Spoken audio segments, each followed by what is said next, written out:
जो हमारा आज का टॉपिक है वो है स्ट्रक्चर। क्योंकि सप्लाई एंड डिमांड के बाद जो मेन मोस्ट इम्पॉर्टेंट चीज़ है वो है स्ट्रक्चर। और स्ट्रक्चर फॉरेक्स मार्केट के अंदर सबसे कॉम्प्लिकेटेड चीज़ है।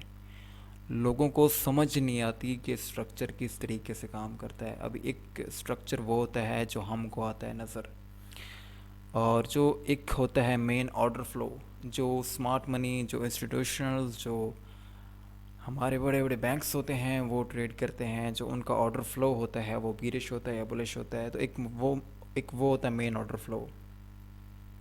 अभी ऑर्डर फ्लो के चलते ही स्ट्रक्चर बनता है। स्ट्रक्चर ही हमको बताता है कि ऑर्डर फ्लो कौन सा है। स्ट्रक्चर के साथ सप्लाई डिमांड को मिक्स करना और सप्लाई डिमांड के साथ स्ट्रक्चर को पढ़ना बड़ा ही ज़रूरी है। तो जो फर्स्ट एग्जांपल है हमारे पास वो है एक अप ट्रेंड की, एक बुलिश मार्केट स्ट्रक्चर की, जिसमें प्राइस क्या करती है कि अप मूव करती है, हायर हाई और हायर लो लगाती है, और अगेन प्रीवियस हायर हाई को दोबारा से ब्रेक करती है, न्यू हायर हाई लगाती है। और इसमें जो भी हायर हाइज लगते हैं वो प्रीवियस हायर हाई से ऊपर लगते हैं। तो इसमें क्या होता है कि higher high previous higher high से ऊपर लगता है, और इसी तरह हायर लोस भी प्रीवियस हायर लोस से ऊपर लगते हैं। इसमें हमको एक सीरीज़ नज़र आती है हायर हाइस की, हायर लोस की, हायर हाइस की और हायर लोस की, और ये चलती रहती है उस वक्त तक जब तक कि स्ट्रक्चर नीचे ब्रेक ना हो जाए। अब स्ट्रक्चर कब बदलता है, स्ट्रक्चर में जो स्ट्रक्चर का करैक्टर है उसमें तब्दीली कब आती है? जब प्राइस अपने प्रीवियस हायर लो को ब्रेक करती है नीचे की तरफ, तो हम एक अप ट्रेंड से एक डाउन ट्रेंड के अंदर शिफ्ट हो जाते हैं, एक बीरिश मार्केट के अंदर शिफ्ट हो जाते हैं। लेकिन जब तक प्राइस प्रीवियस हायर लो को ब्रेक नहीं करती और हायर हाइज ही लगाती जा रही है, तो उस वक्त तक हम एक अप ट्रेंड में हैं। तो ये जो अभी हमें एग्जांपल नज़र आ रही है, ये जो एग्जांपल है ये किताबी एग्जांपल है कि जिस तरह हमको बुक्स में पढ़ाया जाता है, जिस तरह हमको दिखाया जाता है, जो हमको पीडीएफ्स में पढ़ाया जाता है कि जी higher high higher low, higher high higher low, ये क्लीन स्ट्रक्चर है, ये क्लीन ट्रेंड है। लेकिन फॉरेक्स मार्केट के अंदर कभी भी हमें इस तरीके का ट्रेंड, साफ़ सुथरा और क्लीन ट्रेंड नज़र नहीं आता। हाँ, सम टाइम होता है कि एक क्लीन ट्रेंड, एक क्लीन स्ट्रक्चर नज़र आता है, लेकिन कभी भी ऐसा नहीं होता। जो हमारे पास रियल लाइफ एग्जांपल है जो फॉरेक्स मार्केट के अंदर हमको देखने को मिलता है, वो कुछ इस तरीके का अप ट्रेंड होता है, जिसमें हमारे पास एक हायर हाई लगता है, देन हायर लो लगता है, देन हायर हाई लगता है प्रीवियस हाई से ऊपर।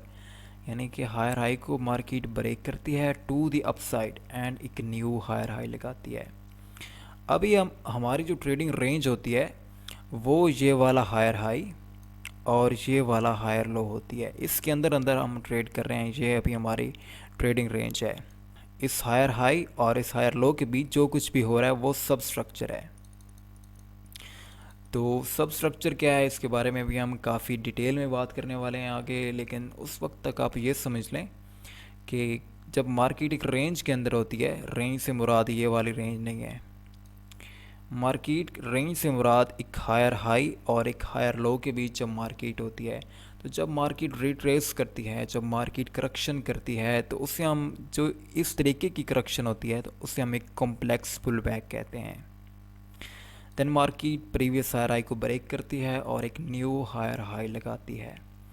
तो अभी ये जो कुछ भी है ये हमारा कॉम्प्लेक्स पुल बैक है और ये हमारा सब स्ट्रक्चर है। दोबारा से रिपीट करता हूँ, जो एक अप ट्रेंड होता है उसके अंदर हायर हाइज लगते हैं और हायर लोस लगते हैं, और एक सीरीज़ चलती रहती है हायर हाइज की और हायर लोस की। और उस वक्त तक हम एक अप ट्रेंड में होते हैं जब तक प्राइस अपने प्रीवियस हायर लो को नीचे की तरफ नहीं करती ब्रेक। अगर प्राइस नीचे की तरफ कर जाती है ब्रेक, तो अब हम एक बीरिश मार्केट के अंदर हैं। लेकिन जब तक मार्केट इसको ब्रेक नहीं करती तब तक हम एक अप ट्रेंड के अंदर ही हैं। मिसाल ले लें, ये हमारा हायर लो पॉइंट है ये वाला।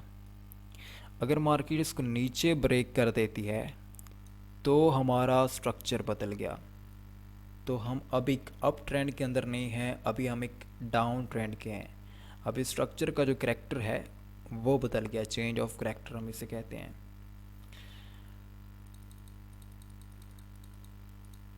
लेकिन जब तक प्राइस अपने प्रीवियस हायर हाइज को ऊपर की तरफ ब्रेक करके न्यू हायर हाइज लगा रही है, तब तक हम एक अप ट्रेंड के अंदर हैं। इसके अंदर क्या होता है कि हायर लोस भी पिछले हायर लोस से ऊपर लगते हैं और हायर हाइज भी पिछले हायर हाइज से ऊपर लगते हैं। देन ये हमारे पास एक किताबी शक्ल है। जो हमारे पास रियल मार्केट की एक शेप है, जो एक रियल स्ट्रक्चर है, वो कुछ इस तरीके का होता है, जिसमें मार्केट हायर हाई लगाती है, देन हायर लो लगाती है, then price previous higher high को ब्रेक करती है और एक न्यू हायर हाई लगाती है। अभी इस हायर हाई और इस हायर लो के बीच जो कुछ भी हो रहा होता है, ये जो करेक्शन होती है, ये जो पुल बैक होता है, ये जो मार्केट रिट्रेस करती है, ये हमारा सब स्ट्रक्चर होता है। याद रखिएगा, हायर टाइम फ्रेम का जो स्ट्रक्चर होता है उसके अंदर जो प्राइस रिट्रेसमेंट करती है वो हमारा छोटे टाइम फ्रेम का ट्रेंड होता है। मिसाल ले लें कि अभी ये H4 का स्ट्रक्चर है। अभी ये जो प्राइस ने रिट्रेसमेंट की है नीचे की तरफ, ये M15 का जो है वो स्ट्रक्चर होगा। हायर टाइम फ्रेम की करेक्शन लोअर टाइम फ्रेम का स्ट्रक्चर होती है और उस स्ट्रक्चर को हम सब स्ट्रक्चर कहते हैं। हायर टाइम फ्रेम की करेक्शन को हम सब स्ट्रक्चर कहते हैं।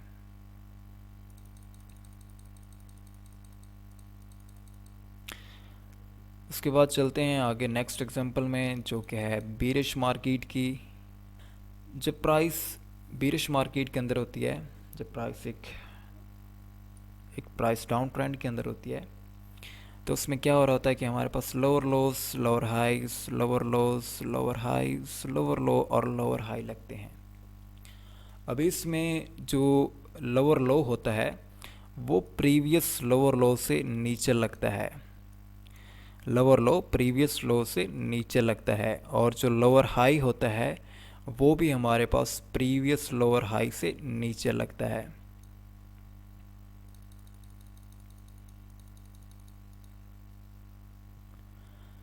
और उस वक्त तक हम एक बीरिश मार्केट के अंदर होते हैं जब तक प्राइस प्रीवियस लोअर हाई को ऊपर की तरफ ना कर दे ब्रेक, तब तक हम एक बीरिश मार्केट के अंदर हैं। लेकिन जब प्राइस प्रीवियस लोअर हाई को ऊपर की तरफ करती है ब्रेक, तो अभी हम एक अप ट्रेंड के अंदर शिफ्ट हो चुके हैं, हमारा स्ट्रक्चर बदल चुका है। इसे हम चेंज ऑफ करैक्टर कहते हैं, स्ट्रक्चर का चेंज ऑफ करैक्टर, कि मार्केट ने अभी अपोजिट मूव शुरू कर दी है। अभी हम एक अप ट्रेंड के अंदर हैं। लेकिन दोबारा से वही कि ये एक किताबी शक्ल है, ये एक वो चीज़ है जो आपको पीडीएफ्स के अंदर बताई जाती है कि जी lower low, lower high and higher lows. लेकिन रियल मार्केट के अंदर आपको कुछ भी इस तरीके का देखने को नहीं मिलता। जो एक रियल लाइफ एग्जांपल है, जो चार्ट्स पर जिस तरीके से हमको मार्केट नज़र आती है, वो ये वाला है, जिसके अंदर market lower low, lower highs, lower lows, lower highs, lower lows और लोअर हाइज ही लगाती है। लेकिन जब मार्केट एक न्यू लोअर लो लगाती है तो प्राइस को रिट्रेसमेंट करनी होती है, प्राइस को करेक्शन करनी होती है। अभी ये जो रिट्रेसमेंट होती है, जो करेक्शन होती है, ये हमारा एक कॉम्प्लेक्स पुल बैक कहलाती है, अगर कुछ इस तरीके का हो। तो ये क्या होता है कि ये जो करेक्शन होती है, ये हमारे पास लोअर टाइम फ्रेम का ट्रेंड होता है। मिसाल ले लें, ये H4 का टाइम फ्रेम है, ये अभी ये जो करेक्शन हो रही है ये M15 का ट्रेंड होगा। हायर टाइम फ्रेम की करेक्शन लोअर टाइम फ्रेम का ट्रेंड होती है। अभी जो ये कॉम्प्लेक्स पुल बैक होता है, ये अभी हमें नहीं पता कि हमारा ये हमारा लोअर हाई है या फिर ये है या फिर ये है। हमें उस वक्त तक हमारा लोअर हाई या फिर हायर लो कंफर्म नहीं होता जब तक प्राइस दोबारा से प्रीवियस हायर हाई को या फिर दोबारा से प्रीवियस लोअर लो को नीचे ब्रेक करके एक न्यू लोअर लो ना लगा दे या प्रीवियस हायर हाई को ब्रेक करके एक न्यू हायर हाई ना लगा दे। तब तक हमें हमारा लोअर हाई या फिर हायर लो कन्फर्म नहीं होता। यही सब चीज़ें मैं एक मरतबा दोबारा रिपीट करता हूँ।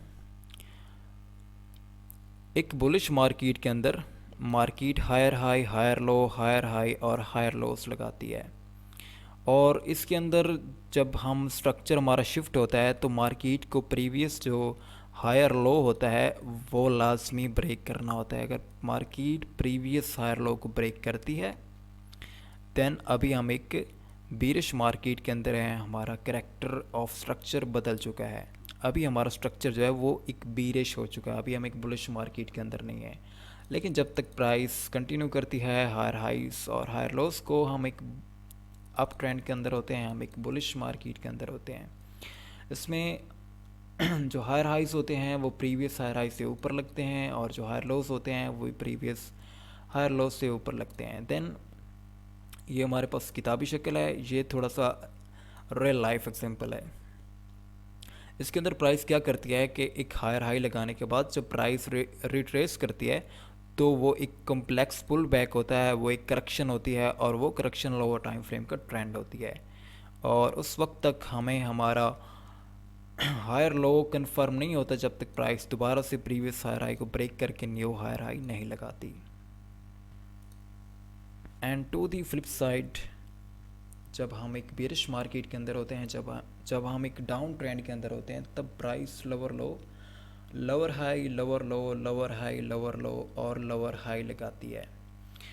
और हर बार मार्केट एक लोअर लो जब भी लगाती है तो वो प्रीवियस लोअर लो से नीचे होता है, और जब भी लोअर हाई लगाती है वो भी प्रीवियस लोअर हाई से नीचे होता है।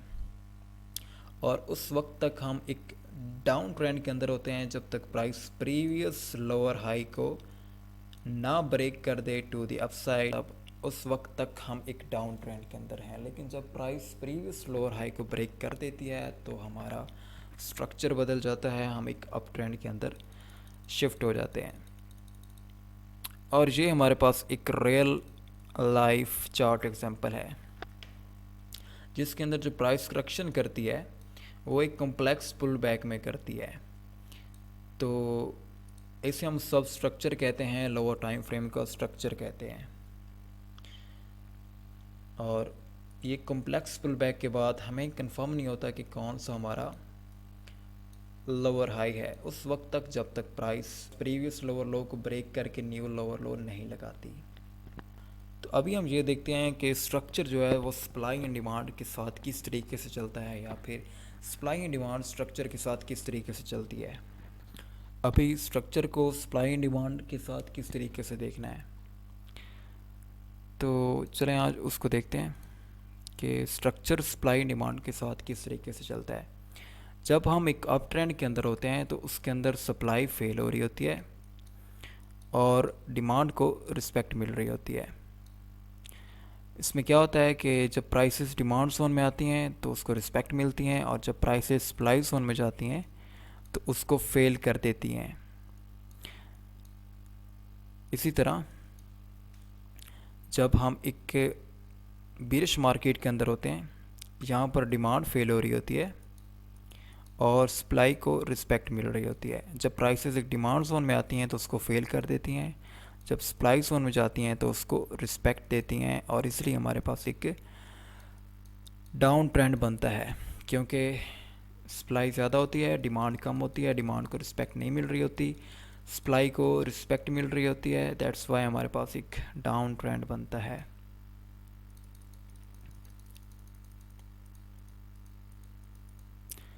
अभी इसमें क्या होता है कि जब प्राइसेस एक हायर हाई लगाती हैं और जब ये करेक्शन होती है तो सारी सी बात है, यहाँ पर डिमांड नहीं थी, सप्लाई आई, जिसकी वजह से प्राइसेस नीचे आई और उन्होंने करेक्शन की।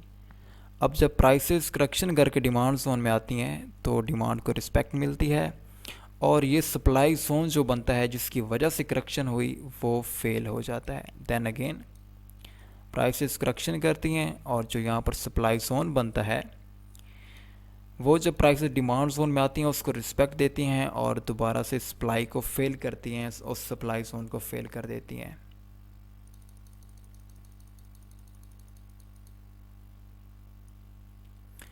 सेम इसी तरह जब प्राइसेस एक लोअर लो लगाती हैं, एक लोअर हाई लगाती हैं, और जब सप्लाई जोन में जाती हैं तो सप्लाई को रिस्पेक्ट मिलती है, और जो डिमांड जोन बनता है जिसकी वजह से ये करेक्शन हुई, जो हमें पुल बैक देखने को मिला, प्राइसेस अप गई, वो डिमांड जोन फेल हो जाता है। देन जिसकी वजह से हमें करेक्शन देखने को मिली, वो डिमांड जोन जिसकी वजह से ये करेक्शन हुई वो फेल हो जाता है और सप्लाई को रिस्पेक्ट मिलती है।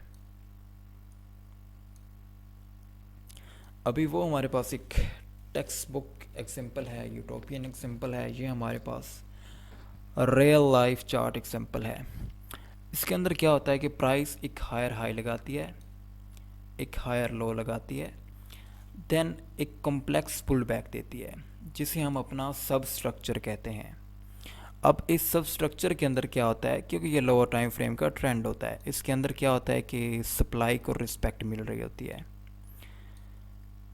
इसके अंदर सप्लाई को रिस्पेक्ट मिल रही है और डिमांड जो है वो फेल हो रही है।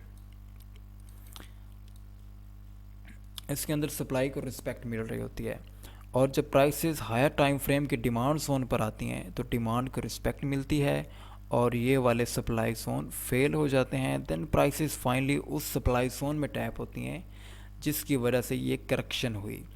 प्राइसेस उसको इमीडिएटली फेल नहीं करती, प्राइसेस उसको रिस्पेक्ट देती हैं, नीचे आती हैं और दोबारा से उस डिमांड जोन के अंदर टैप होती हैं जिसने ये सब स्ट्रक्चर ब्रेक किया था। अब जो यहाँ पर सप्लाई दोबारा से बनेगी जिसकी वजह से ये करेक्शन हुई, ये प्राइसेस नीचे आई, वो जब प्राइसेस दोबारा से डिमांड को रिस्पेक्ट देकर ऊपर जाती हैं तो उसको फेल कर देती हैं। थोड़ा सा ये कॉम्प्लिकेटेड है, मैं आपको समझाने की कोशिश करता हूँ कि प्राइसेस ने एक हायर हाई लगाया, एक हायर लो लगाया, देन एक हायर हाई लगाया। अब ये हमारी ट्रेडिंग रेंज है, हायर हाई और हायर लो, और यहाँ पर डिमांड जोन भी है। अभी यहाँ पर सप्लाई बनी, डिमांड कम हुई और डिमांड नहीं थी कि प्राइसेस को ऊपर लेकर जाया जा सकता, तो यहाँ पर सप्लाई आना शुरू हुई, सप्लाई इंक्रीज़ होना शुरू हुई और डिमांड डिक्रीज़ होना शुरू हुई, जिसकी वजह से प्राइसेस नीचे आई और हमें एक करेक्शन, एक कॉम्प्लेक्स पुल बैक, एक सब स्ट्रक्चर देखने को मिला। अब इसके अंदर जो सप्लाई जोन है उनको रिस्पेक्ट मिलती आ रही है, लेकिन फाइनली जब प्राइसेस हायर टाइम फ्रेम के डिमांड जोन में टैप होती हैं तो अभी हम एक अप ट्रेंड के अंदर हैं, तो अभी हमको यहाँ से डिमांड को रिस्पेक्ट मिलेगी एंड डिमांड की वजह से प्राइसेस ऊपर जाएंगी, और जब प्राइसेस इस सप्लाई जोन में टैप होंगी तो क्या किया अभी प्राइसेस ने, ये सब स्ट्रक्चर ब्रेक किया इस डिमांड जोन ने। जब इस डिमांड जोन को रिस्पेक्ट मिली और प्राइसेस ने सब स्ट्रक्चर ब्रेक किया और हम एक सप्लाई जोन के अंदर टैप हुए, तो वो सप्लाई जोन इमीडिएटली फेल नहीं होगा, उसको रिस्पेक्ट मिलेगी, प्राइसेस देन दोबारा नीचे आएंगी। अभी जो यहाँ पर न्यू डिमांड जोन बना होगा जिसने ये सब स्ट्रक्चर ब्रेक किया, उससे हमें रिस्पेक्ट मिलेगी, उससे रिएक्शन मिलेगा एंड देन प्राइसेस एक न्यू हायर हाई लगाएंगी। और अभी जो यहाँ पर सप्लाई जोन बना होगा जिसकी वजह से ये करेक्शन हुई, वो यहाँ पर फेल हो जाएगा। सेम इसी तरह जो यहाँ पर सप्लाई जोन होता है और यहाँ पर डिमांड जोन होता है, ये हमारा हायर हाई, ये higher low.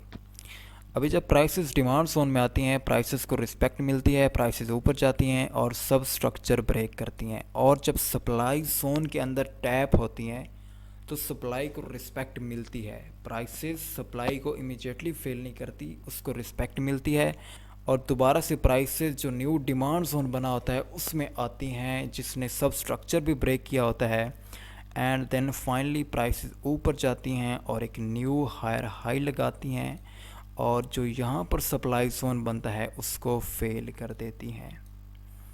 Then prices complex pull back देती हैं, नीचे आती हैं, जो न्यूली डिमांड जोन होता है जो कि स्ट्रक्चर ब्रेक करता है हायर टाइम फ्रेम का, उसको रिस्पेक्ट देती हैं और न्यू हायर हाई लगाती हैं और सप्लाई को फेल करती हैं। सेम इसी तरह यहाँ पर जब हम एक डाउन ट्रेंड के अंदर होते हैं, एक बिरिश मार्केट के अंदर होते हैं, सप्लाई को रिस्पेक्ट मिल रही होती है और डिमांड जो है वो फेल हो रही होती है। अब डिमांड इमीडिएटली फेल नहीं होती। जो प्राइसेस एक लोअर लो लगाती हैं, एक लोअर हाई लगाती हैं। जो लोअर हाई होता है ये हमारा अभी एक सप्लाई जोन है, यहाँ पर एक सप्लाई जोन है जिसने ये स्ट्रक्चर ब्रेक किया है। और एक बात याद रखिएगा कि ये इसके बारे में मज़ीद आगे मैं बात करूँगा कि सप्लाई डिमांड जोन वही वैलिड होते हैं, वही ज़्यादा वैलिड होते हैं जो कि कोई स्ट्रक्चर ब्रेक करते हैं, चाहे वो M1 के हों, M15 के हों, H1 के हों या फिर H4 के हों। वो सप्लाई डिमांड जोन जो स्ट्रक्चर ब्रेक करते हैं वो ज़्यादा वैलिड होते हैं और हम उनको ही ट्रेड करते हैं। चाहे प्राइसेस M1 के अंदर कुछ इस तरीके से चल रही है ना, अब जो ये डिमांड जोन ये स्ट्रक्चर ब्रेक करेगा M1 का, तो हम इसको ही ट्रेड करेंगे यहाँ पर, क्योंकि मार्केट फ्रैक्टल है। जिस तरीके से मार्केट H4 में चलती है उसी तरीके से H1 में चलती है, उसी तरीके से M1 में चलती है। तो प्राइसेस जब एक लोअर हाई और एक लोअर लो लगाएंगी देन हमें एक कम्प्लेक्स पुल बैक मिलेगा, एक सब स्ट्रक्चर मिलेगा। इस सब स्ट्रक्चर के अंदर प्राइसेस डिमांड को रिस्पेक्ट देती जाएंगी। अब जो यहाँ पर डिमांड जोन बना होगा जिसकी वजह से हमें ये पुल बैक देखने को मिला है, करेक्शन देखने को मिली, जब प्राइसेस सप्लाई जोन में टैप होंगी और रिएक्शन के बाद हम एक डिमांड जोन में टैप होंगे तो वो डिमांड जोन इमीडिएटली फेल नहीं होगा, उससे हमें रिएक्शन मिलेगा। और वो रिएक्शन उतना होगा जो एक न्यू सप्लाई जोन बना होगा जिसने सब स्ट्रक्चर ब्रेक किया होगा और वहाँ तक होगा और दोबारा से सप्लाई को रिस्पेक्ट मिलेगी। और जो यहाँ पर डिमांड जोन बनेगा फिर वो फेल होगा। देन अभी यहाँ पर एक न्यू सप्लाई जोन बनेगा जिसने ये स्ट्रक्चर ब्रेक किया, ये वाला स्ट्रक्चर। अभी जब प्राइसेस दोबारा से उसमें जाएंगी तो सप्लाई को रिस्पेक्ट मिलेगी और ये डिमांड जोन जिसने ये करेक्शन करवाई थी वो फेल हो जाएगा। समझना थोड़ा सा मुश्किल होगा, दोबारा से मैं रिपीट कर देता हूँ। जब प्राइसेस एक अप ट्रेंड के अंदर होती हैं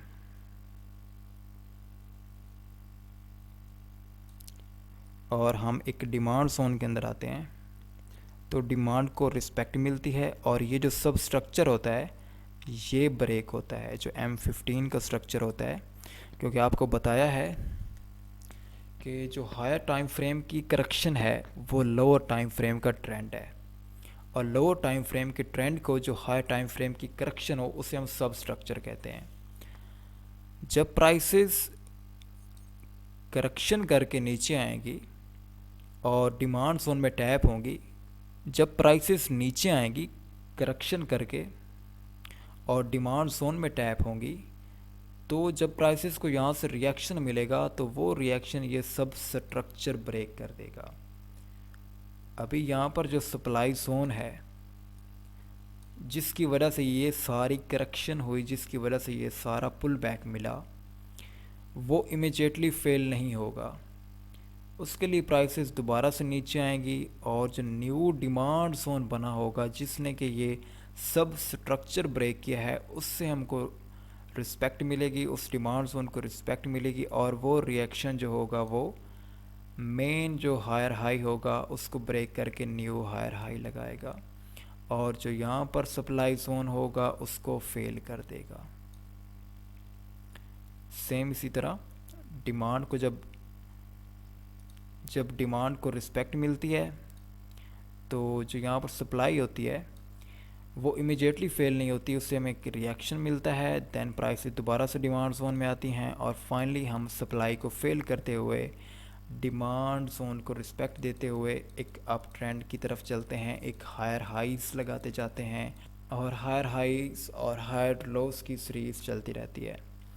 लेकिन अगर प्राइसेस इस डिमांड जोन को फेल कर दें और इससे नीचे चली जाएं तो क्या होगा, हमारे पास स्ट्रक्चर बदल जाएगा, डिमांड फेल हो जाएगी तो हम सप्लाई को ट्रेड करेंगे। तो जब डिमांड फेल होती है तो मतलब स्ट्रक्चर बदल जाता है और जो हमारे लोअर हाइस होते हैं वो भी फेल हो जाते हैं, प्राइस उसको भी फेल कर देती है, न्यू लोअर लो लगा देती है और मार्केट में सप्लाई इंट्रोड्यूस होती है जिसकी वजह से प्राइसेस फिर सप्लाई को रिस्पेक्ट देना शुरू कर देती हैं। सेम जब हम एक बिरिश मार्केट के अंदर होते हैं तो हमारे पास एक लोअर लो है, एक लोअर हाई है। अभी ये लोअर हाई हमारा सप्लाई जोन भी है। तो जब प्राइसेस सब स्ट्रक्चर बनाकर करेक्शन करके कॉम्प्लेक्स पुल बैक देकर इसमें जाती हैं तो ये हमारे पास एक लोअर टाइम फ्रेम का ट्रेंड चल रहा होता है, जिसमें कि हायर हाइस, हायर लोज, हायर हाइस और हायर लोज लग रहे होते हैं, जो कि सब स्ट्रक्चर है हमारा। देन प्राइसेस फाइनली सप्लाई को रिस्पेक्ट देती हैं, नीचे आती हैं और जो यहाँ पर डिमांड जोन होता है उसमें टैप होती हैं और ये वाला सब स्ट्रक्चर भी ब्रेक करती हैं। अभी ये डिमांड जोन इमीडिएटली फेल नहीं होता, प्राइसेस इसको रिस्पेक्ट देती हैं, देन ऊपर जाती हैं और जो न्यू सप्लाई जोन बना होता है जिसने ये सब स्ट्रक्चर किया होता है ब्रेक, उसको रिस्पेक्ट देती हैं एंड नीचे आती हैं और एक न्यू लोअर लो लगाती हैं। एक मरतबा दोबारा से रिपीट करता हूँ, एक बुलिश मार्केट के अंदर सप्लाई फेल हो रही होती है और डिमांड को रिस्पेक्ट मिल रही होती है, और एक बिरिश मार्केट के अंदर सप्लाई को रिस्पेक्ट मिल रही होती है और डिमांड जो है वो फेल हो रही होती है। अभी जब प्राइसेस हायर हाई लगाने के बाद और हायर लो लगाने के बाद जब प्राइसेस एक कॉम्प्लेक्स पुल बैक देती हैं, जब प्राइसेस सब स्ट्रक्चर बनाती हैं और डिमांड जोन में टैप होती हैं तो डिमांड को रिस्पेक्ट मिलती है, सब स्ट्रक्चर ब्रेक होता है और जब हम फाइनली सप्लाई जोन में जाकर टैप होते हैं तो उस सप्लाई को भी रिस्पेक्ट मिलती है और जो न्यू डिमांड जोन यहाँ पर बनता है जो कि सब स्ट्रक्चर ब्रेक करता है, वहाँ पर प्राइसेस आती हैं और फाइनली प्रीवियस हायर हाई को ब्रेक करके एक न्यू हायर हाई लगाती हैं। Same to the flip side, जब हमारे पास lower lows, lower highs, lower lows, lower highs, lower lows लग रहे होते हैं और प्राइसेस करेक्शन करके सप्लाई जोन में जाती हैं तो सप्लाई को रिस्पेक्ट मिलती है, सब स्ट्रक्चर ब्रेक होता है और जब फाइनली प्राइसेस डिमांड जोन में आती हैं जिसकी वजह से ये करेक्शन हुई थी तो उस डिमांड जोन को भी रिस्पेक्ट मिलती है और दोबारा से प्राइसेस उस सप्लाई जोन में जाती हैं जिन्होंने ये सब स्ट्रक्चर ब्रेक किया होता है और वहाँ से हमें रिएक्शन देखने को मिलता है जो कि हमारा प्रीवियस लोअर लो को ब्रेक करता है और एक न्यू लोअर लो लगाता है। लेकिन अगर प्राइसेस सप्लाई को फेल करती हैं और हमारे पास सप्लाई फेल होती है और डिमांड को रिस्पेक्ट मिलती है, उतनी रिस्पेक्ट मिलती है कि वो प्रीवियस लोअर हाई को भी यहाँ से ब्रेक कर देता है, तो हम एक अप ट्रेंड के अंदर शिफ्ट हो जाएंगे, तो हम फिर डिमांड जोन को ट्रेड करेंगे। और अगर हम एक बुलिश मार्केट के अंदर हैं और डिमांड जो है वो फेल हो जाती है, सप्लाई ज़्यादा हो जाती है, तो जब डिमांड फेल होगी तो सप्लाई इंक्रीज़ हो जाएगी, स्ट्रक्चर भी बदल जाएगा हमारा, क्योंकि लास्ट जो हायर लो होगा वो भी ब्रेक हो जाएगा, तो हम सप्लाई को ट्रेड करेंगे।